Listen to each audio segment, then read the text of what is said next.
अमरावतीच्या खासदार नवनीत राणा या भाजपच्या तिकिटावर निवडणूक लढवणार असल्याचा दावा राणा दाम्पत्य करत आहे। असं असताना माजी खासदार आनंदराव अडसूळ यांचे पुत्र कॅप्टन अभिजित अडसूळ यांनी राणा दाम्पत्यावर जिव्हारी लागणारी टीका केली आहे। नवनीत राणा आणि रवी राणा यांचा हा बालिशपणा आहे, त्या फार बालिश वागतात। यापूर्वी सुद्धा त्यांनी बरेचसे कार्यकर्ते घेऊन आपण भाजपमध्ये प्रवेश करणार असल्याचं सांगितलं, पण ते तोंडघशी पडले।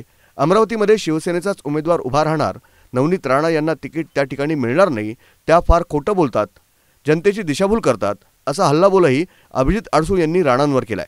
7 ते 8 वेळा त्या जागेवरती आमचा क्लेम राहिलेला आहे, आम्ही त्या ठिकाणी जिंकून आलेलो आहोत आणि त्यामुळे यंदा देखील ही जागा आम्हीच लढवणार आहोत। नवनीत राणा यांचं प्रकरण सुप्रीम कोर्टात हिअरिंगसाठी आहे, सुनावणी बाकी आहे आणि सुनावणीपूर्वी भाजप त्यांना उमेदवारी देईल असं वाटत नाही, असंही त्यांनी स्पष्ट केलंय। ब्युरो रिपोर्ट, न्यूज डेस्क, महानगरची लाईफलाईन, मेट्रो न्यूज, अमरावती।